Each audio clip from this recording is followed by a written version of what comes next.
Bom dia a todos vocês que estão chegando, já chegaram. Bom dia a todos. Quero reforçar aqui que nós não teremos reunião presencial neste domingo por conta do agravamento no nosso município, não é? da expansão da Covid-19, do preenchimento dos leitos nos hospitais, a infraestrutura hospitalar, não é? Tem ficado sobrecarregada por conta nessa última semana em especial, esses últimos dias. Então nós, por medida de precaução, não teremos reunião presencial neste domingo, ok? Então nós estaremos no Instagram e também no YouTube. Amém, queridos? Bem, eu queria fazer uma reflexão com vocês em Marcos 7, capítulo 7, cujo título é Jesus e a tradição dos anciãos, o que contamina o homem. Marcos capítulo 7. Ora, reuniram-se a Jesus os fariseus e alguns escribas vindo de Jerusalém, e vendo que alguns dos discípulos dele comiam pão com as mãos impuras, isto é, por lavar, pois os fariseus, todos os judeus, observando a tradição dos anciãos, não comem sem lavar cuidadosamente as mãos, quando voltam da praça não comem nem sem se aspergirem. E há muitas outras coisas que receberam para observar, como a lavagem de copos, jarros e vasos de metal e camas. Interpelaram-no os fariseus e os escribas: por que não andam os teus discípulos em conformidade com a tradição dos anciãos, mas comem com as mãos por lavar? Respondeu-lhes: bem profetizou Isaías a respeito de vós, hipócritas, como está escrito: este povo honra-me com os lábios, mas o seu coração está longe de mim. E em vão me adoram, ensinando doutrinas que são preceito de homens. Negligenciando o mandamento de Deus, guardais a tradição dos homens. E disse-lhes ainda: jeitosamente rejeitais o preceito de Deus, para guardardes a vossa própria tradição. Pois Moisés disse: honra teu pai e a tua mãe. Quem maldisser a seu pai ou a sua mãe, seja punido de morte. Vós, porém, dizeis: se um homem disser a seu pai ou a sua mãe: aquilo que poderias aproveitar de mim é corbã, isto é, oferta para o Senhor, então o dispensais de fazer qualquer coisa em favor do seu pai ou da sua mãe, invalidando a palavra de Deus pela vossa própria tradição, que vós mesmos transmitistes, e fazeis muitas outras coisas semelhantes. Convocando ele de novo a multidão, disse-lhes: ouvi-me todos e entendei. Nada há fora do homem que entrando nele possa contaminar, mas o que sai do homem é o que o contamina. Se alguém tem ouvidos para ouvir, ouça. Quando entrou na casa, deixando a multidão, os seus discípulos o interrogaram acerca da parábola. Então lhes disse: assim vós também não entendeis? Não compreendeis que tudo que de fora entra no homem não o pode contaminar? Porque não lhe entra no coração, mas no ventre, e sai para o lugar escuso? E assim considerou ele puros todos os alimentos. E dizia: o que sai do homem, isso é o que o contamina. Porque de dentro do coração dos homens é que procedem os maus desígnios, a prostituição, os furtos, os homicídios, os adultérios, a avareza, as malícias, o dolo, a lascívia, a inveja, a blasfêmia, a soberba, a loucura. Ora, todos estes males vêm de dentro e contaminam o homem. Jesus aqui se depara com uma situação típica de enfrentamento dos religiosos do seu tempo. Então você deve saber que entre os opositores de Jesus ao seu ministério estavam os escribas e os fariseus. Os escribas e fariseus que eram guardadores não apenas da lei de Moisés, eles se sentiam os verdadeiros intérpretes, os verdadeiros representantes da lei de Moisés e da palavra de Deus, mas também eles eram preservadores das tradições dos anciãos. Então também era adicionado à palavra de Deus uma série de outras tradições. que eram preservados com muito cuidado por esses homens. E eles eram observadores do cumprimento dessas tradições. E a bola da vez foi o colégio de discípulos de Jesus. Eles observavam que os discípulos não mantinham esse mesmo hábito. Comiam sem lavar as mãos. E eles observavam isso. E indagaram Jesus sobre este fato. Então, em primeiro lugar, é importante a gente esclarecer que o que Jesus está fazendo não é desautorizar medidas sanitárias, medidas de higiene. Então, quando Jesus diz que não contamina um homem não lavar as mãos, ele está falando de uma situação de espiritualização, de sacralização de um ato que não tem, de um gesto que não tem esse fundo espiritual. Então eles tinham a tradição, mas eles queriam colocar aquilo ali como um padrão de vida santa. Então é importante nós contextualizarmos para entendermos que quando os fariseus e os escribas prescreviam a lavagem cuidadosa das mãos e recriminaram os discípulos de Jesus por não adotarem a mesma atitude, o que eles estavam dizendo é: eles não estão de acordo com a tradição, ou seja, eles não são espirituais como nós somos. Então, pode até parecer óbvio, mas é importante registrar isso. A preocupação naquele momento não era com uma higiene em si.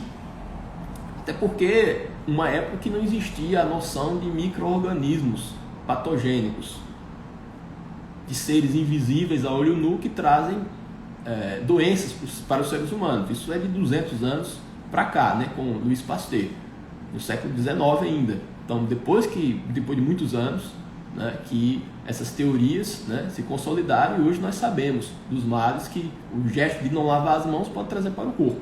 E Jesus não está desautorizando a higiene. A questão não é essa.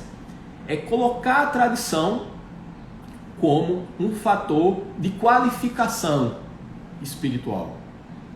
E isso, gente, é algo muito atual, muito atual. Como as tradições humanas e o nosso jeito, às vezes, de se colocar diante de Deus, o nosso jeito, às vezes, particular, de fazer igreja, né, de se colocar como denominação, pode ser um elemento de julgamento do outro. Então, os fariseus, eles diziam, em outras palavras: sejam formidáveis como nós somos. Vocês precisam ser padronizados conforme essa tradição. Esse jeito que vocês, esse jeito divergente do que foi colocado aqui pela tradição, representa um pecado. E por isso vocês estão excluídos. É uma forma de excluir pela tradição. Veja bem, nós como igreja e como sociedade em geral temos as nossas tradições. E muitas delas são neutras. Elas não têm propriamente um impacto espiritual negativo. E nem positivo também. Seja você cristão ou não, fazer um bolo de aniversário e soprar as velhinhas, existe alguma prescrição bíblica, não é? Algum mandamento para realizar isso? Não, mas é uma tradição. É uma tradição. As cerimônias de casamento, elas não são disciplinadas pelas Escrituras. Não existe nenhum manual e nenhuma instrução bíblica de como celebrar um casamento. Mas nós realizamos com direito a daminha, né, flores, vestido de noiva e tudo. E nós fazemos. São tradições neutras. Não há problema nisso. As tradições, elas existem na sociedade. Mas aí quando a tradição, ela se torna um problema? Quando ela entra numa zona espiritual, quando não deveria ser tratado como tal, né? Nós, como evangélicos, temos a tradição de fazer de realizar as nossas ceias, a ceia do Senhor, mensalmente. Mas a Bíblia, ela não estabelece uma periodicidade para a ceia do Senhor. Nós fazemos isso por quê? Porque uma vez por mês. mera tradição. E há problema nisso? Não, porque Jesus também não estabeleceu essa periodicidade. Agora, quando você usa qualquer critério baseado na tradição para julgar e inferiorizar o outro, aí você começa com um problema, né? Veja, por exemplo, cada pessoa tem sua forma de se expressar no culto público, né? Algumas comunidades de fé são, digamos assim, mais expansivas, né? Existe um jeito mais enérgico de louvar, de se expressar, né? No volume, na entonação. É um jeito de adorar a Deus. Outros não, outras comunidades de fé são mais contidas. A comunidade de fé mais contida, ela não pode dizer que o outro está quebrando a tradição por parecer alegre demais, expansivo demais. O inverso também. Não há como você padronizar a adoração em espírito e em verdade por conta de gestos externos. Os gestos externos, eles não são um critério absoluto para dizer: olha, você não está se alegrando no Senhor, o Espírito de Deus não está agindo sobre a sua vida, porque eu estou achando você quieto demais. Veja o padrão qual é aqui, né? Então, na realidade, quando a Bíblia fala que onde há o Espírito há liberdade, nós queremos, na verdade, dar um roteiro de atuação do Espírito Santo sobre cada pessoa. E isso é um problema quando utilizamos isso como critério de julgamento dos seres humanos. Quando eles precisam ser e viver a imagem e semelhança do que eu sou. Então eu coloco um caráter absoluto à minha postura, achando que ela precisa ser universalizada. Quando eu preciso entender que eu também tenho a aprender. Eu aprendo também com a diferença, né? É muito bom quando nós podemos entrar em contato com pessoas que pensam um pouco diferente de nós, ou bem diferente de cada um de nós, porque nós aprendemos. O absoluto é a palavra de Deus, e não o nosso jeitão de ser. Então isso já é uma lição inicial. Eles eram observadores da conduta das pessoas. E o fariseu, como você sabe, ele adora andar com uma pedrinha no bolso, porque vai que aparece a oportunidade de lançar sobre alguém. É aquela vontade de, com os olhos acusadores, né, detectar o pecado alheio para poder iniciar o apedrejamento. É a atitude típica do fariseu. Acautelai-vos do fermento dos fariseus e dos saduceus. É o que Jesus Cristo disse, né? Então é algo que pode nos contaminar. E não podemos ter essa vida, colocar uma toga, né? Sermos juízes ou desembargadores, julgadores dos outros. O que nós fazemos é instruir quem quer nos ouvir na palavra de Deus, né? E instruí-las como Paulo ensina, né? Com mansidão, com respeito, sabendo que nós também estamos sujeitos a falhas. Então ele se depara com a situação de julgamento, e aí Jesus disse para a multidão: não é o que entra no coração, não é o que entra no homem que o contamina, mas sim o que sai. E essa lição de Jesus, ela é tão simples e tão radical que ela chega a ser desconcertante. Até hoje, isso que Jesus Cristo falou não foi inteiramente absorvido por muitos de nós. Porque ele está dizendo que a contaminação do ponto de vista espiritual sobre o homem, ela não tem uma fonte externa. A fonte é interna. O que a religião faz, basicamente, é tentar controlar essas supostas fontes externas de contaminação do ser humano. E aí você cria um sistema de monitoramento das condutas das pessoas, como se isso artificialmente fizesse com que as pessoas deixassem de pecar ou deixassem de errar. Então, se você é eficiente na vigilância, você terá crentes santos. Se por acaso você falhar na vigilância, aí os cordeirinhos vão saindo, né, do aprisco. Então, instruir no caminho do Senhor é diferente de tentar ser xerife da vida das pessoas. Precisamos entender isso. Então, a contaminação, ela vem de dentro e não de fora.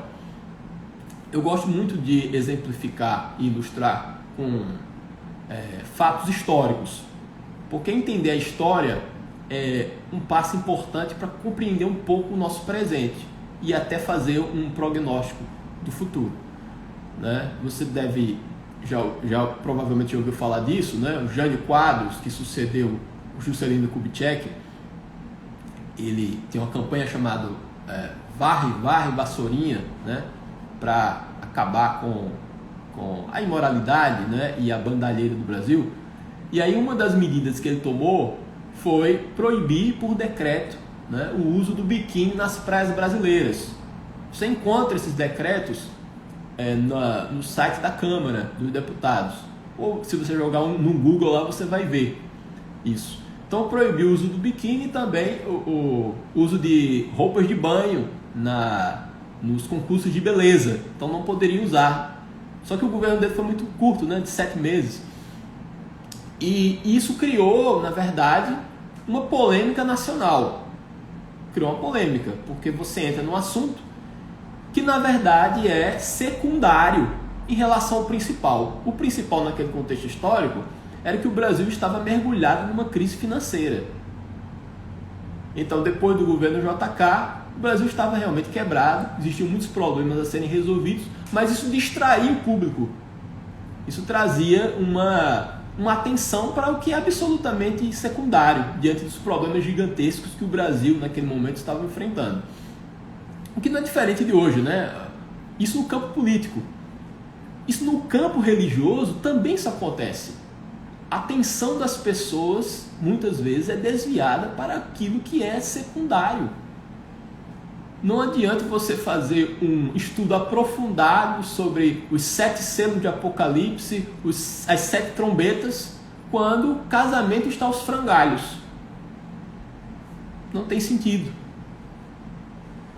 Assiduidade na igreja é uma coisa muito boa. Eu, em particular, participo de tudo que eu posso participar. Mas isso em si não transforma ninguém em um ser virtuoso. Às vezes você pode ser muito engajado numa agenda religiosa, mas ainda não tomou as decisões fundamentais de comprometimento com a palavra de Deus. Então ficamos entretidos com as coisas secundárias, mas o essencial não é combatido.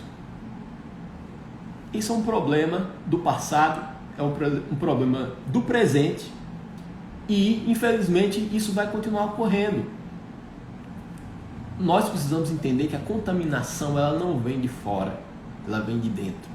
E aí vem a palavra de Ezequiel, capítulo 36, versículo 26. Se você participa da comunidade da graça e tem ouvido a palavra em especial do nosso querido pastor Horácio, você já ouviu isso várias vezes.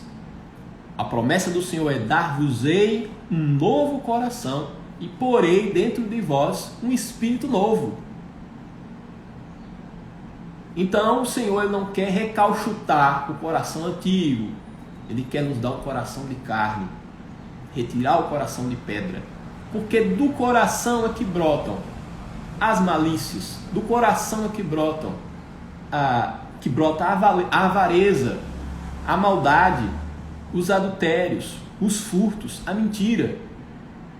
Tudo que a religião pode fazer é tentar remediar e colocar um verniz nesse homem bruto que só pode mudar, que só pode vivenciar uma verdadeira transformação se receber o seu transplante de coração, se sofrer a metamorfose do novo nascimento.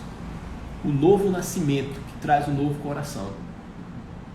Então tudo que nós temos à nossa disposição, né, como igreja, e as oportunidades que temos de nos expor à palavra de Deus são ferramentas para que eu e você possamos obter esse coração que é parecido com o coração de Jesus Cristo.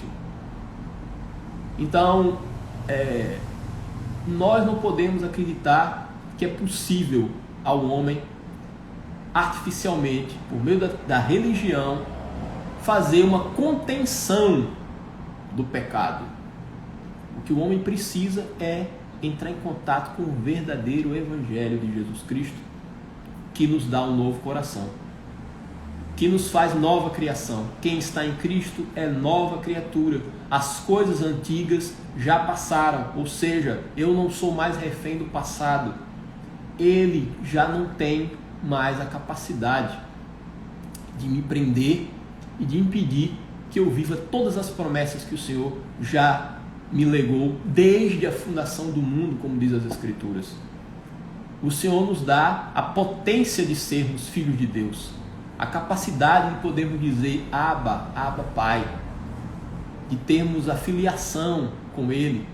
E isso foi garantido não por um preço não baixo, não por uma bagatela, mas pelo sangue do Cordeiro que foi imolado antes da fundação do mundo, para que eu e você tivéssemos vida e vida em abundância. São as promessas, as maravilhosas promessas do Senhor. Ele nos deu todo o necessário para uma vida frutífera em Cristo Jesus. Temos a certeza do amor de Deus. Essa é a simplicidade do Evangelho que eu quero viver, que você quer viver também, que nós precisamos. Que Deus nos guarde de acharmos que artificialmente teremos espiritualidade se aderirmos a este ou aquele programa religioso, porque na verdade o que conta é ser nova criatura, é ser nova criação, é ser gerado pela palavra da verdade em Cristo Jesus. Então que o Senhor nos dê o entendimento de que não são fontes externas que nos contaminam. O próprio Cristo já disse, uma frase muito conhecida: a boca fala do que o coração está cheio. Ou seja, antes da pronúncia, você já tem uma intenção de palavra que é pecaminosa no coração. Então o que se externa é só a realidade do que está dentro. Isso é muito simples de nós entendermos. O que eu quero é uma experiência genuína. O que você quer é uma experiência genuína. O que nós queremos viver é a leveza de andar com Jesus Cristo, na luz, com uma vida transparente. Porque todas as coisas estão descobertas e patentes aos olhos daquele a quem temos que prestar contas, como está escrito em Hebreus. Então o que importa no final das contas é o olhar de Deus. Esse olhar penetrante de Deus não conhece barreiras, ele não pode ser... Deus não pode ser iludido pelos nossos truques.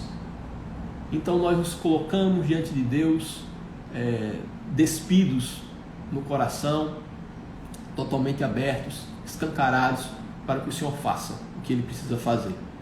Você não consegue, eu não consigo, nós não somos nem melhores nem piores do que nós somos agora. Mas o Senhor tem um caminho para nós. Porque a obra que Ele começou na minha vida, na sua vida, Ele vai completá-la até o dia de Cristo Jesus. Essa é a nossa promessa. Vamos ter uma vida transparente. Vale a pena viver assim. Amém, queridos? Queria reforçar com vocês aqui, mais uma vez, que nós não teremos reunião presencial neste domingo. Nós estaremos transmitindo os cultos pelo Instagram, pelo YouTube, por conta desse avanço, não é? Da pandemia no nosso município, pela lotação dos hospitais, pela infraestrutura hospitalar que já foi afetada. Então nós não teremos reunião presencial, tá bom?